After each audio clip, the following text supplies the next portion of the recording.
हरि ओम। नमस्कार सभी लोगों को। ओम क्षीरोदन्वत्प्रदेशे शुचिमणिविलसत्सैकतैर्मौक्तिकानां माला क्लिप्तासनस्थस्फटिकमणिनिभैर्मौक्तिकैर्मण्डिताङ्गः शुभ्रैरभ्रैरदभ्रैमुपरि विरचितैर्मुक्तपीयूषवर्षैः रानन्दीनः पुनीयादलिनलिनगदा शंखपाणिर्मुकुंद।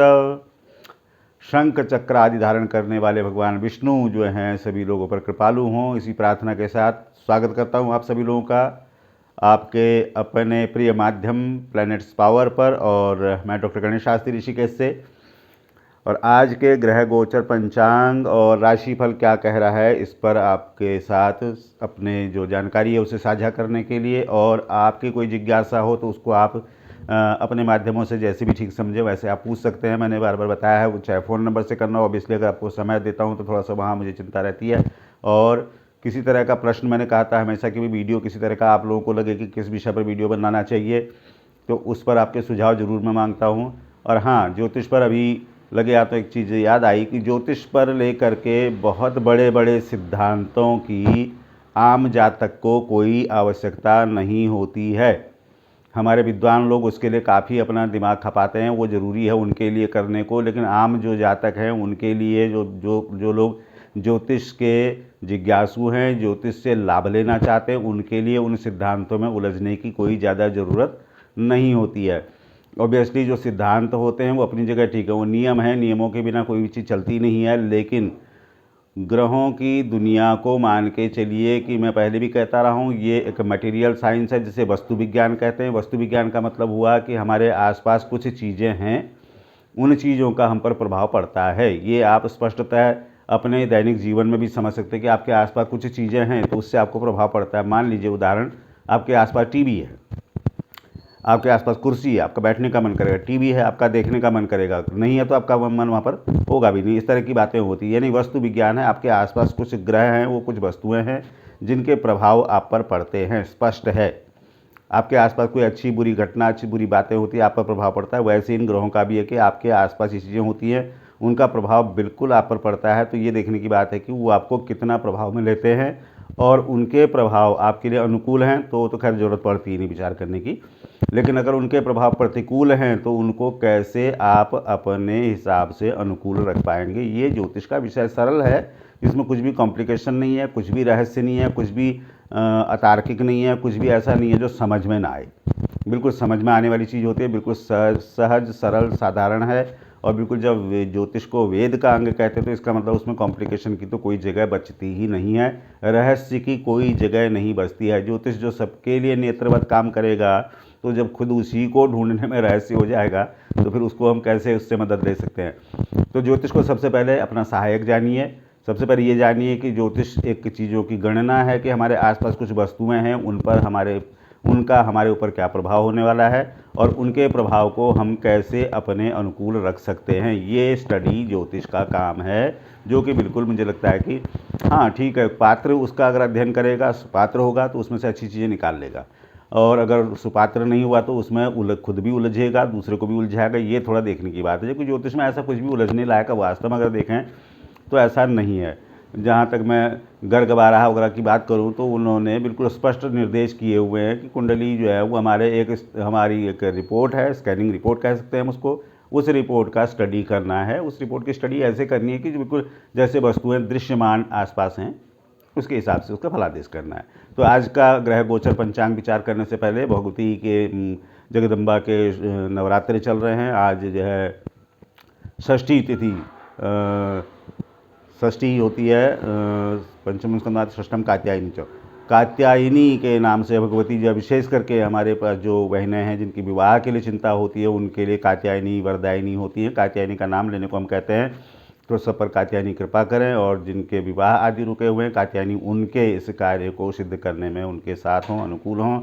उन लोगों को बहुत बहुत शुभकामनाएं। और आज का दिन विचार करते हैं, बृहस्पतिवार का दिन है और षष्ठी तिथि चैत्र शुक्ल पक्ष की चल रही है, संवत 2079 का, और विक्रमी शक संवत 1944 में चैत्र मास चंद्रमास से भी और सौर मान से भी चैत्र का महीना चल रहा है। शुक्ल पक्ष में आज तिथि षष्ठी हो गई। और राहु काल जो लोग विचार करते हैं दिन में 1:30 बजे से लेकर 3 बजे तक का विचार करेंगे। हालांकि मुझे लगता है कि नवरात्रे चल रहे तो राहु काल की ज़रूरत नहीं है विचार करने की, लेकिन जानकारी देना है तो इसलिए ये हो गया। ग्रहों की स्थिति देखें तो सूर्य बहुत अच्छी स्थिति में बने हुए हैं, उनको रेवती नक्षत्र मिला हुआ है, बृहस्पति के घर में बैठे हुए हैं, बहुत अच्छी स्थिति माने जाएंगे। जबकि चंद्रमा आज थोड़ा सा और बेहतर हो गए, अब वो मृगशिरा नक्षत्र में पहुंच गए, वृषभ राशि में बैठे हैं और मंगल का नक्षत्र उनको मिल रहा है। जबकि मंगल धनिष्ठा नक्षत्र में ही अपनी उच्च राशि शनि के घर मकर में बैठे हुए हैं। बुध में आज थोड़ा फर्क पड़ने वाला है दिन में, अभी तो वो खैर सुबह शुरुआत में तो रहेंगे रेवती नक्षत्र में और लगभग 11-12 बजे के बाद वो चले जाएंगे अश्विनी नक्षत्र में। तो अपने जो काम बुध वाले हैं उन लोगों को सुबह ही अपने काम कर लेने चाहिए, बाद में थोड़ा सा कन्फ्यूजन हो सकता है, थोड़ा सा स्वभाव में थोड़ी तेज़ी अश्विनी नक्षत्र के कारण आ सकती है। बृहस्पति बैठे हुए हैं उत्तर भाद्रपदा नक्षत्र लेकर के अपने मित्र के घर शनि के घर में बैठे हुए हैं। और शुक्र महाराज बैठे हुए हैं, उनका आज नक्षत्र बदल गया, राशि वही है कुंभ राशि में बैठे, लेकिन आज उनकी स्थिति थोड़ा सुधर गई है। आज वो शतभिषा नक्षत्र यानी कि राहु के नक्षत्र में पहुंच गए, थोड़ा उनके लिए एक अच्छा उनकी मंत्रणाएं अब ज़्यादा प्रभावी होने वाली हैं। शनि बैठे हैं धनिष्ठा नक्षत्र लेकर के अपने ही राशि शनि में मकर में, जबकि राहु कृतिका नक्षत्र लेकर के बैठे हैं मेष राशि में, बलहीन होकर बैठे हैं। जबकि केतु में अच्छा बल दिखाई दे रहा है, वो विशाखा नक्षत्र यानी अपने बृहस्पति के नक्षत्र हैं और शुक्र के घर में बैठे हैं। तो ये आज का ग्रह गोचर का विचार हो गया। इसके हिसाब से मेष आदि क्रम से क्या क्या उनके लिए राशिफल लेके आने वाले हैं इनको विचार करते हैं। तो हम लोग विचार जो करते हैं खास करके चंद्रमा का विचार करते हैं जो आज का दिन है, उसके अलावा भी जो जो समझ में आता है कोशिश रहती है कि आप तक एक सूचना पहुँचे कि आपका ग्रह कितना अनुकूल है कितना अनुकूल नहीं है, उसको आप अपने पक्ष में कैसे थोड़ा सा कर सकते हैं। तो मेष का विचार करते हैं, राशि स्वामी अपने उच्च में बैठे, कोई चिंता की बात नहीं। राहु कंफ्यूज कर सकते हैं, थोड़ा सा कन्फ्यूजन से बचना। एनर्जी का लेवल अच्छा दिखाई दे रहा है, परिश्रम बहुत अच्छी कर रहे हैं, तो उसमें थोड़ा सा अपने ऊपर होल्ड भी राहु जरा सा आपको शुड आई शुड नॉट ये और वो और ना कर दे, इसके लिए थोड़ा सा सोचना चाहिए। मंगल को थोड़ा सा मजबूत रखेंगे अपने आप, हालांकि मंगल कमज़ोर नहीं है लेकिन फिर भी अपने घर को देख भी रहे हैं। राहु बलवान हो सकता है अपने घर में, ऊपर अगर बैठा है मेष में तो मंगल को ही थोड़ा सा बढ़ा के रखें। लाल चीज़ का पहनना, लाल दान करना और हनुमान जी के दर्शन कर सकते हैं, अच्छा दिन रहेगा। वृषभ राशि में देखते हैं चंद्रमा बैठे हुए हैं तो उनकी स्थिति ठीक दिखाई दे रही है। जबकि राशि स्वामी शुक्र भी अपने घर में बैठे, मित्र के शनि के घर में बैठे हैं। नक्षत्र आज उनका अच्छा हो गया, शतभिषा नक्षत्र का उनको फायदा आने वाला। तो इसका मतलब धन संबंधी पढ़ाई के लिए जो लोग कंसंट्रेशन कर रहे थे उनके लिए ठीक है। राहु यहाँ पर बैठा अच्छी शिक्षा के लिए माना जाता है, थोड़ा दिमाग को शार्प तो करता है। कंसंट्रेशन पढ़ने वालों के लिए थोड़ा चिंताजनक हो सकता है, थोड़ा सा वहाँ पर ध्यान देने की बात है। और अगर देखें कारोबार व्यवसाय या किसी तरह के मंत्रणा संबंधी कामों के लिए बहुत अच्छा दिन आप लोगों का रहने वाला है। चाहे परस्पर संबंधों में किसी तरह से बात बनानी हो तो वहाँ पर आपको अच्छी कामयाबी दे देगा। मिथुन राशि में देखते हैं तो राशि स्वामी बुध बैठे हुए हैं मेष में, और मेष में जब वो बैठेंगे तो क्या नाम उसका मीन में बैठेंगे थोड़ा कमज़ोर माने जाएंगे। और उनका नक्षत्र मैंने बताया कि आज दिन में उनका नक्षत्र बदलने वाला है, तो उसके बाद थोड़ा सा इनमें परिवर्तन आ सकता है। वो अपने शत्रु राशि में भी चले जाएंगे, थोड़ा सा कमज़ोर हो जाएंगे। अभी वक्री भी चल रहे हैं, तो जब तक उदय नहीं होते तब तक मुझे लगता है थोड़ा कन्फ्यूजन तो रहेगा। चंद्रमा 12वें भी है, तो यात्रा निवेश इन सब चीज़ों से थोड़ा सा बचना चाहिए। कुछ दिन इनको टल जाने दीजिए, उसके बाद ये चीज़ें ठीक हो जाएंगी। बात संभाषण किसी से वार्ता करनी हो तो थोड़ी धीमे करें तो आपको बात को समझने और समझाने दोनों में सहूलियत रहेगी। भाई इतना ही कहूँगा। हरी चीज़ का प्रयोग करना, हरा दान करना कर सकते हैं। बुध आपका राशि स्वामी साथ देगा। कर्क में देखते हैं, कर्क के राशि स्वामी हैं चंद्रमा, बैठे हैं अपने उच्च में, बहुत बढ़िया स्थिति। उनको मृगशिरा नक्षत्र का साथ भी मिल गया, इसका मतलब भाव भी है और भाव के साथ प्रभाव भी है, तो दोनों चीज़ें उनके साथ आज बढ़िया बनी हुई है। तो इसका मतलब है कि आपको अब जो पीछे कई दिनों से रुकावट सी लग रही थी, कन्फ्यूजन सा लग रहा था क्या करें क्या नहीं करें, अब मंगल में आकर के आप डिटर्मिन हो जाएंगे। मृगशिरा नक्षत्र उनको मिल गया, तब लगातार आगे कई दिन तक आपका साथ चंद्रमा जो है बढ़िया देने वाले। और ग्रहों की स्थिति भी आपसे बहुत अच्छी बनी हुई, तो इसका मतलब है दिन आपका बेहतर रखने वाला है। केतु आपसे बैठा हुआ है चौथे में, तो थोड़ा सा विवाद आदि से थोड़ा बचना चाहिए, क्योंकि केतु थोड़ा सा विवादी ग्रह होता है, तो और वो बलवान तो है ही, चंद्रमा को शत्रु भी मानता ही है, तो किसी से विवाद आदि से थोड़ा बचें, बस इतना ही जरूर कहूँगा। बंधु वर्ग से विवाद करा सकता है, तो इससे थोड़ा बचना चाहिए। सिंह में देखते हैं तो सूर्य जो है बैठे हुए हैं अपने मित्र के घर में, मित्र के नक्षत्र में, हर तरह से सूर्य की स्थिति ठीक दिखाई दे रही है। अपने घर को देख भी रहे हैं, कोई चिंता वाली बात नहीं अपने घर को देख नहीं रहे, अपने घर से अष्टम बैठे हुए हैं। अष्टम बैठे सूर्य को विशेष दोष होता नहीं है, बुध के साथ बैठे हैं अभी दिन भर तक, तो उसके बाद फिर जो है बुध वहाँ से चले जाएंगे, सूर्य का एक छत्र राज हो जाएगा। तो इसका मतलब है कि दोपहर तक तो आप मान के चलिए कि कोई आपके राजकीय कार्य, किसी वरिष्ठ जन से काम करना, कोई वार्ता संभाषण मीटिंग अगर कुछ करनी हो तो वहाँ तक वो ठीक है। उसके बाद मुझे लगता है थोड़ा सा उनको आपको अवॉइड करना चाहिए।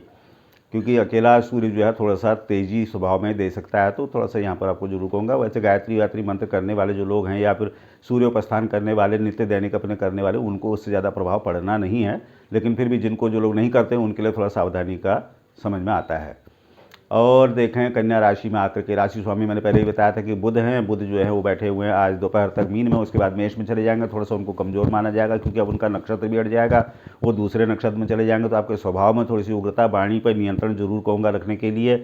चंद्रमा अपने से बहुत अच्छे से नवम में बैठे हुए तो आपको मदद करने वाले हैं, यहाँ कोई गड़बड़ नहीं है। और भी ग्रहों की दृष्टि देखूँ तो कोई विशेष उनको लाभ कहीं से दे नहीं रही है, तो थोड़ा कन्फ्यूजन, थोड़ा सा कारोबार, व्यवसाय, शिक्षा, स्वास्थ्य सभी चीज़ पर ये गड़बड़ करता है। तो थोड़ी सी इसको ही आप ठीक रखेंगे बुध को, तो आपको यहाँ से मदद मिलेगी। कुछ हरा पहना, हरा दान करना ही आपके लिए सम्यक रहेगा।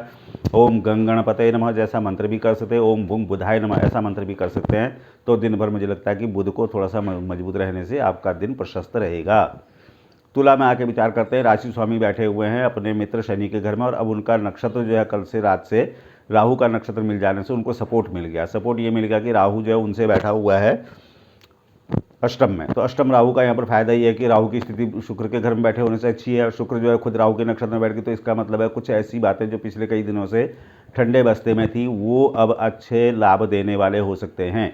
एक कोई आपका कहीं पर कुछ धरा ढका इस तरह का कोई चीज़ हो तो वो भी आपको लाभ के तौर पर वापस आ सकता है। दो, अगर देखें कोई शोध कार्य जो लोग करने वाले हैं या किसी तरह का जो रिसर्चर्स जो है उनके लिए कुछ नई प्रेरणा यहाँ से दे सकता है। मतलब कुछ ऐसी बातें हैं जो शुक्र को यहाँ से लाभ मिलना शुरू हो जाएगा। तो मुझे लगता है आपको उसी शुक्र का स्वागत करना चाहिए। और शुक्र की राशि में चंद्रमा बैठे, थोड़ा संवेदनशील ना हो जाए, इसको थोड़ा ध्यान रखना चाहिए। वैसे शुक्र के लिए मैं अगर कहूँ तो इस तरह का इस्तेमाल बहुत बढ़िया काम करता है। सफ़ेद चीज़ का पहनना, सफ़ेद दान करना, शुक्र जैसे बढ़िया रहे वैसा काम करना चाहिए। दिन आपके अनुकूल रहने वाला है, कोई भी ग्रह कहीं से खराब नहीं दिखाई दे रहा है। केतु वहाँ पर उनकी राशि में बैठे थोड़ा तो उग्रता तो देंगे, लेकिन मुझे लगता है कि उनकी उग्रता तार्किक है, इसलिए कोई चिंता की बात नहीं लग रही। शुक्र मजबूत रहेगा तो केतु भी अपने पक्ष में ही रहेगा। चौथे में अपने से मंगल शनि बैठे हैं तो विवाद से बचना चाहिए, इतना जरूर कहूँगा। वृश्चिक में आके देखते हैं, राशि स्वामी अपने से तीसरे बैठे हुए, कोई विशेष उनमें प्रभाव नहीं पड़ा। और उनका मैं अगर कहूँ तो बहुत बढ़िया उनकी ऊर्जा का फ्लो, दिशा का फ्लो, शनि के साथ पराक्रम, मेहनत और सही दिशा में मेहनत का प्रभाव उनका जो है अच्छा बढ़िया आ रहा है। तो इसलिए कोई चिंताजनक बात तो लग नहीं रही है। 12वें घर में बैठे हैं केतु, तो थोड़ा सा बचना चाहिए कि यात्रा और निवेश इन दोनों चीज़ों में थोड़ी सी सावधानी जरूर कहूँगा। 12वें घर में केतु बैठा हो तो थोड़ा वैराग्य कारक हो जाता है, चीज़ों का नुकसान कर सकता है, तो यहाँ पर थोड़ा बचना चाहिए। बाकी ऐसी कोई ख़राब बात है नहीं, क्योंकि राशि स्वामी उच्च में बैठे हो तो बलवानी कहलाएंगे, और तीसरे बैठे हो तो हर चीज़ का अपने आसपास की जो भी वस्तुएं, जो भी परिस्थितियाँ, उनको आप अपने पक्ष में मोड़ने में समर्थ दिखाई दे रहे हैं। क्योंकि आप में पराक्रम भी, साहस भी, सभी चीज़ कहूँगा तो सही दिखाई दे रहा है। ग्रहों की स्थिति अपने से अनुकूल बनी हुई, चौथे में बुध शुक्र से होने से मन शांत भी रहता है। 5वें में सूर्य बैठे हैं तो बुद्धि तेज भी रहती है, और पराक्रम के लिए भी मंगल का मुझे लगता है कि सफल दिन दिखाई दे रहा है। हनुमान जी के दर्शन करें, सुखी रहें। धनु में आके विचार करते हैं, राशि स्वामी अभी कोई सुधार नहीं हुआ है, वो बैठे हैं अपने तीसरे, और अपने मित्र के घर में भले ही बैठे हैं लेकिन उनको थोड़ा वहाँ पर कमज़ोर जरूर माना जाएगा। और अपनी राशि से द्वितीय शनि मंगल, भूमि संबंधी चीज़ों के लिए मुझे लगता है कि किसी तरह से आपका प्रयास कामयाब हो सकते हैं, और लाभ आपका कहीं से नहीं रुका हुआ है, क्योंकि एकादश में केतु बैठा हुआ, चंद्रमा की स्थिति भी ठीक दिखाई दे रही है। तो इसका मतलब है छठे चंद्रमा आपको धन देने के लिए कह लीजिए सीधे सीधे वहाँ पर लाभ देगा। कंपटीशन वगैरह के लिए खड़े होने वाले हैं, वहाँ पर चंद्रमा आपके लिए मदद करने वाले हो गए हैं। स्वास्थ्य संबंधी कोई भी कार्य चल रहा हो, चंद्रमा यहाँ पर आपको लाभ देने वाला। मुझे लगता है दिन आपका ठीक है, यहाँ कोई गड़बड़ नहीं है। अपने राशि स्वामी थोड़ा सा भले ही कमजोर हो तो उनको अपने ही मंत्रों से, ओम ग्रांग ग्रीं ग्रौंग सा बुधाय गुरुवे नमः ऐसे मंत्र से भी आप उनको थोड़ा सा अनुकूल रख सकते हैं। वैसे चिंता की कोई बात कहीं से दिखाई नहीं दे रही है। मकर में आके विचार करते हैं, कोई परिवर्तन नहीं आया है। चंद्रमा लेकिन अच्छे चले गए थे, चंद्रमा अपने से पंचम बैठे हुए हैं, शनि अपने घर में बैठा, कोई चिंताजनक बात ऐसा न वो वक्री है, न अस्त है, न नीच है। ऊपर से मंगल के उच्च का होने का प्रभाव भी उनको बना हुआ, तो आपके ऊर्जा का प्रवाह कहें, विचारों का प्रवाह कहें, या आपके श्रम के लाभ, कहीं से कोई गड़बड़ ऐसी नहीं दिखाई दे रही। दिन आपके अनुकूल है। द्वितीय भाव में शुक्र बृहस्पति आपके मान सम्मान धन में वृद्धि के लिए दिखाई दे रहा है, कोई गड़बड़ नहीं कर रहा है। दसम में चंद्रमा आपके कोई काम जो टेक्निकल कहीं से अगर मैं उसको एक शब्द कहूँ कूटनीति, उससे सुधरने वाले भी ऐसा आपका लग रहा है कि जो केतु है वो आपको लाभ देने वाला दिखाई दे रहा, तुला में बैठा हुआ। तो वो आपका अगर कहूँ तो सामाजिक प्रतिष्ठा के तौर पर केतु यहाँ पर शुक्र के घर में बैठा हो तो आपके द्वारा ही अपना मान सम्मान इत्यादि जो है वो बनाए रखने में मदद जरूर मिलेगी। और मंगल शनि का जो अपने राशि पर जो युति बनी हुई है वो आपको मुझे लगता है कि काफ़ी उत्साह साहस उसकी वजह से मिला हुआ, तो उसी का वेलकम कीजिए। अपने राशि स्वामी को ही आप ठीक कर सकते हैं। हनुमान जी का स्तवन भी कर सकते हैं, गणपति का स्तवन भी कर सकते हैं, बुध का मंत्र भी आपको अच्छा साथ दे सकता है। कोई भी कुछ भी जो भी है 1-2 मिनट का अपना जो भी आप करते हो उसे करें।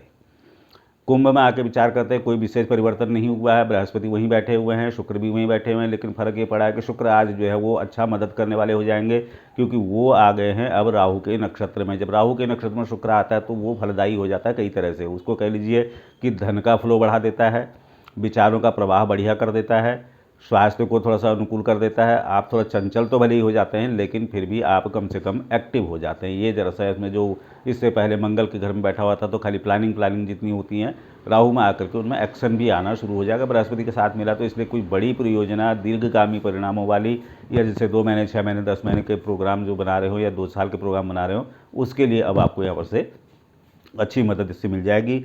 और शनि क्योंकि अपने घर से 12वें बैठे हैं, तो मैं पहले भी कहता हूँ 12वें बैठे हो शनि कई दिन से बैठे हुए हैं, जब तक वो अपने कुंभ में नहीं आए तब तक 12वें कहे जाएंगे। तो दूरस्थ जनों से ये थोड़ा सा मनमुटाव भी करता है, थोड़ा दूर की चीज़ों को थोड़ा संशय में भी डालता है। संशय इसका बड़ा खतरनाक है, क्योंकि वो जहाँ पर बैठा हुआ है। और उसके अलावा यात्रा निवेश के लिए तो थोड़ा सा मना करूँगा ही, लेकिन दूरस्थ लोगों से संपर्क संबंध आदि थोड़ा सा आपको अच्छा लाभ दे सकते हैं। एक दे सकता है ये विशेष चीज़, वो है परोक्ष व्यापार, जिसे आजकल ऑनलाइन व्यापार भी कहते हैं। परोक्ष व्यापार में ये लाभदायी होता है, यानी कि अगर कहें तो आपके सामने होने वाले कारोबार व्यवसाय जिनको आप देख पाते हैं वो एक होते हैं, और जो आपके आंखों के सामने नहीं होते हैं उसे परोक्ष व्यापार आदि कहते हैं। तो उसके लिए अच्छा फल देने वाला रहता है। बुध का मंत्र आपके काम आ सकता है, और आपके काम क्या आ सकता है, शनि को ठीक करने के लिए मुझे लगता है कि आपको हनुमान जी का ही स्तवन करना ठीक है, गणपति का स्तवन करना ठीक है। जो भी अपने एडमिनिस्ट्रेटिव लेवल में भगवती के दिन चल रहे हैं, नाम लें, बढ़िया सुखी रहें। मीन में आके विचार करते हैं, राशि समय अपने से 12, एक ही दोष रहेगा कि भी आपको यात्रा निवेश कम करना है। जबकि 12वें घर में शुक्र अच्छा बैठा हुआ, तो इसका मतलब है सारी व्यवस्थाएं बढ़िया होती ही रहेंगी। राहु के नक्षत्र में बैठे शुक्र, अपने नक्षत्र में बैठे बृहस्पति, तो कोई ऐसी कमी वाली बात तो कहीं से नहीं दिखाई दे रही। अपनी राशि में सूर्य बैठा, स्वभाव में तेजी रहेगी।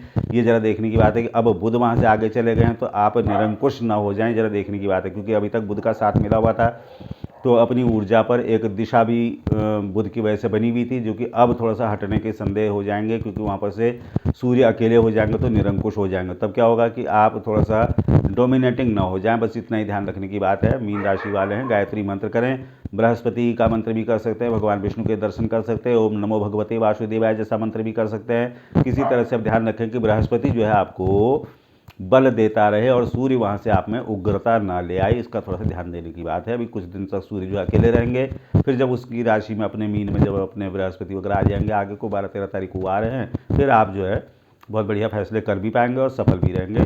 तो बहुत बहुत शुभकामनाएं भी सभी लोगों को। ये आपका जो चैनल आपके सामने है, उसको आप चाहें तो लाइक कर सकते हैं, सब्सक्राइब कर सकते हैं, दूसरे तक भेज सकते हैं, शेयर कर सकते हैं। और कोई प्रश्न मैं हमेशा कहता हूँ कि कुछ प्रश्न अगर आप पूछना हो या किस विषय पर वीडियो आप लोग चाहते हैं, उस पर मैं कोशिश कर सकता हूँ कि आपके पास जानकारी ज्योतिष की सरलतम जो तरीका हो सकता है ज्योतिष में, वास्तव में कोई कॉम्प्लिकेशन होता ही नहीं है।